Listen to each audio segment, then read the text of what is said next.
Hello दोस्तों, मैं हूँ आपका दोस्त आकाश। आज के टॉप 10 फैक्ट्स। 1.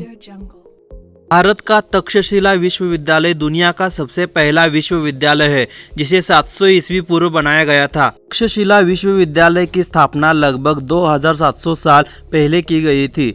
इस विश्वविद्यालय में देश विदेश के लगभग 10,500 विद्यार्थी पढ़ाई करते थे।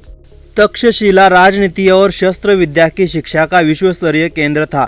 वहाँ के एक शस्त्र विद्यालय में विभिन्न राज्यों के 103 राजकुमार पढ़ते थे। इस विश्वविद्यालय के बाद बिहार के नालंदा और विक्रमशिला विश्वविद्यालय का नाम आता है। नालंदा विश्वविद्यालय 4वीं शताब्दी में स्थापित किया गया था, जो शिक्षा के क्षेत्र में प्राचीन भारत की महानतम उपलब्धियों में से एक है। इस महान बौद्ध विश्वविद्यालय के भग्नावशेष इससे प्राचीन वैभव का बहुत कुछ अंदाज करा देते हैं। विक्रमशिला विश्वविद्यालय की स्थापना पाल वंश के राजा धर्मपाल ने की थी। 8वीं से 12वीं शताब्दी के अंत तक यह विश्वविद्यालय भारत के प्रमुख शिक्षा केंद्रों में से एक था। भारत के वर्तमान नक्शे के अनुसार यह विश्वविद्यालय बिहार के भागलपुर शहर के आसपास रहा होगा। 2. अल्थिंगी आइसलैंड संसद थिंगवेलर राष्ट्रीय उद्यान में 930 में स्थापित किया गया था। इसका मतलब है कि यह न केवल आइसलैंड सबसे पुरानी स्थापित है, बल्कि दुनिया की सबसे पुरानी संसद है। अल्थी अब शास्त्रीय 9वीं शताब्दी की इमारत में स्थित है। यह हमेशा मामला नहीं था और शुरुआत के साथ यह थिंगवेलर में आयोजित एक बाहरी सभा थी। आइसलैंड के सबसे शक्तिशाली नेताओं ने न्याय देने और कानून पर फैसला करने के लिए वहां आए।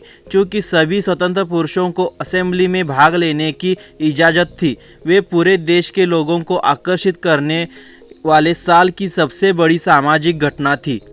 3. अल्बर्ट आइंस्टाइन को इजराइल का राष्ट्रपति बना दिया गया था, लेकिन उन्होंने वो पद ठुकरा दिया था। इजराइल के दूतावास के एक पत्र में पूछा गया, क्या आइंस्टाइन राष्ट्रपति पद स्वीकार करेंगे अगर उन्हें साथ ही साथ अपने वैज्ञानिक कार्यों को करने की पूर्ण सुविधा दी जाए तो। लेकिन अल्बर्ट आइंस्टाइन ने इस पेशकश को ठुकरा दिया। यह घटना 1952 की है, जब इजराइल के पहले राष्ट्रपति चैम विजमैन ने आइंस्टाइन को सबसे बड़ा जीवित यहूदी कहा और आइंस्टाइन से पूछा क्या वे नेतृत्व के लिए तैयार है।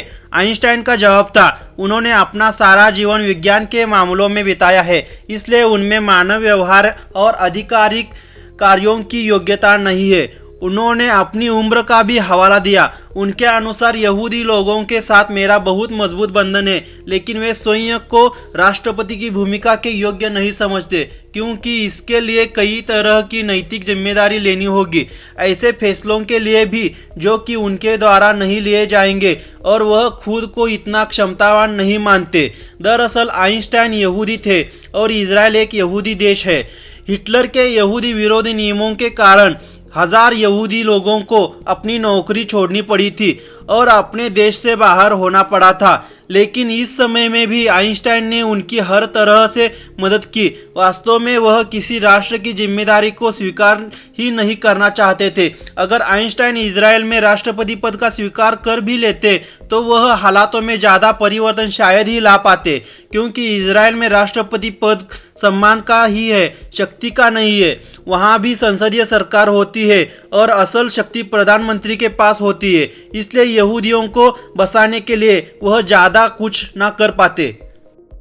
4. क्या आप जानते हैं लद्दाख में एक मैग्नेटिक हिल के बारे में? भारत में एक पहाड़ी है जहाँ नीचे की ओर लुढ़क के बजाय चीज़ें ऊपर की ओर जाती है।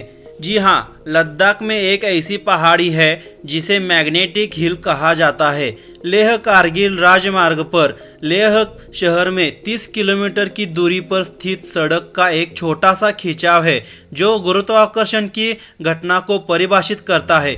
इसका कारण लद्दाख में स्थित चुंबकीय पहाड़ी है जिसे मैग्नेटिक हिल के नाम से जाना जाता है। ये हिल स्थिर वाहनों को ऊपर की ओर खींचती है। लद्दाख में मैग्नेटिक हिल के रूप में फेमस यह घाटी में एक प्रमुख पर्यटक आकर्षण केंद्र है।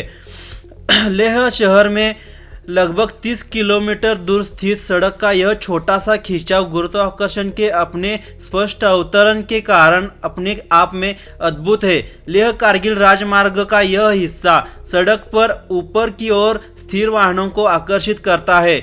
इंजन के साथ छोड़ देने पर एक कार इस पहाड़ी पर 20 किलोमीटर घंटा की गति से लुढ़क सकती है। इस असाधारण घटना के कारण इसे मिस्ट्री हिल और ग्रेविटी हिल जैसे कई नाम दिए गए हैं। समुद्र तल से 14,000 फीट की ऊंचाई पर स्थित सिंधु नदी इस पहाड़ी के पूर्वी हिस्से में बहती है। 5, गाड़ी और साइकिल से शुरू हुआ इसरो का सफर। आपको जानकर हैरानी होगी कि इसरो का सफर बेहद ही साधारण तरीके साइकिल और बैलगाड़ी के जरिए हुआ था। डॉक्टर विक्रम साराभाई ने 15 अगस्त 1969 को इसरो की स्थापना की थी। वैज्ञानिकों ने पहले रॉकेट को साइकिल पर लादकर प्रक्षेपण स्थल पर ले गए थे। इस मिशन का दूसरा रॉकेट काफी बड़ा और भारी था, जिसे बैलगाड़ी के सहारे प्रक्षेपण स्थल पर ले जाया गया था। इससे ज़्यादा रोमांचकारी बात यह थी कि भारत ने पहले रॉकेट के लिए नारियल के पेड़ों को लॉन्चिंग पैड बनाया था। पूरे भारत में इसरो के 13 सेंटर है। देश के वैज्ञानिकों ने पहला स्वदेशी उपग्रह SLV-3 लॉन्च किया था। यह 18 जुलाई 1980 को लॉन्च किया गया था। इस प्रोजेक्ट के डायरेक्टर पूर्व राष्ट्रपति श्री APJ अब्दुल कलाम थे। 6, तो जानकर हैरानी होगी कि किसी भी इंसान को यदि अवकाश में बिना सुरक्षा के छोड़ दिया जाए तो वो मात्र 2 मिनट जिंदा रह सकता है, उससे ज़्यादा वो जिंदा नहीं रह सकता। स्पेस का वायुमंडलीय दाब किसी भी ग्रह के वायुमंडलीय दाब से बिल्कुल अलग होता है। यहाँ तक कि पृथ्वी के वायुमंडल दाब से भी बिल्कुल अलग होता है। कोई व्यक्ति स्पेस में बिना स्पेस सूट के जाता है तो उसके शरीर के अंदर का रक्तदाब बाहर के वायुमंडल दाब से बैलेंस नहीं हो पाता, जिससे उसके शरीर का ब्लड बाहर आने लगता है और भी कई सारी क्रियाएं होती है, जिसके कारण वह जीवित नहीं रह पाता। साथ ही स्पेस में ना तो ऑक्सीजन होती है, ना ही कोई माध्यम होता है, जिसके कारण कोई भी व्यक्ति स्पेस में जिंदा नहीं रह पाता।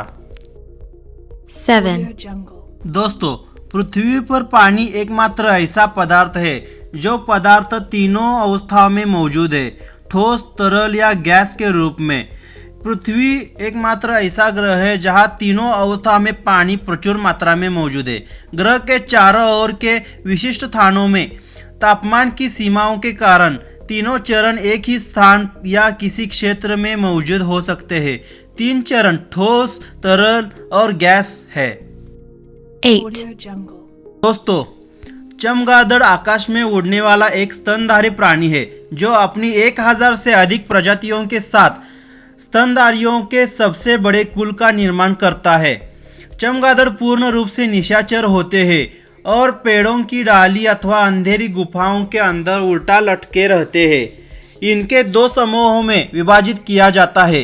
पहला समूह फल भक्षी के बड़े चमगादड़ का होता है जो देखकर और सूंघकर अपना भोजन ढूंढते हैं, जबकि दूसरा समूह कीट भक्षी छोटे चमगादड़ का होता है जो प्रतिध्वनि द्वारा स्थिति निर्धारण विधि के द्वारा अपना भोजन तलाशते हैं। यह एकमात्र ऐसा स्तनधारी है जो उड़ सकता है तथा रात में भी उड़ सकता है। इसके अग्रबाहु पंख में परावर्तित हो गए हैं जो देखने में झिल्ली मतलब कि पेटाजियम के समान लगते हैं। त्वचा की यह झिल्ली गर्दन से लेकर हाथ की अंगुलियों तथा शरीर के पार्श्व भाग से होती है हुई पूंछ तक चली जाती है एवं पंख का निर्माण करती है। पिछली टांगे पतली, छोटी और नख युक्त होती है।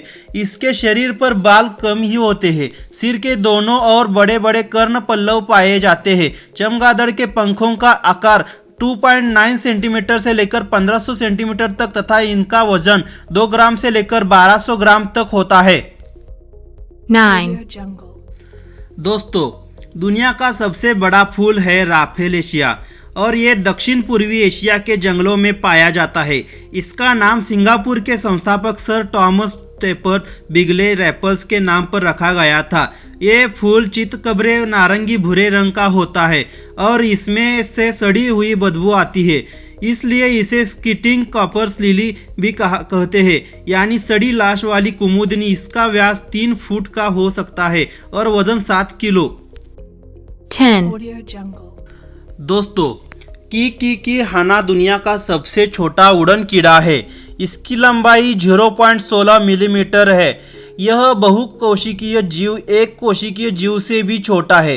यह सर्वप्रथम त्रिनिदाद में पाया गया था। बाद में यह हवाई, ऑस्ट्रेलिया और अर्जेंटीना में भी मिला था। 2015 में यह भारत में तमिलनाडु में भी पाया गया है। इसका नाम हवाईन से व्युत्पन्न है, जिसका अर्थ बहुत छोटा। इसकी गतिविधियों के बारे में अभी अधिक जानकारी नहीं है। यह भी अपना अंडा दूसरे कीड़ों के अंडे में देता है। इसके जीवन की सारी अवस्थाएं एक अंडे में बीतती है, जिससे यह एक वयस्क कीड़ा बनता है। Thanks for watching. दोस्तों, यदि आपको हमारे वीडियो अच्छे लगते हैं तो चैनल को सब्सक्राइब करो, लाइक करो और शेयर करो।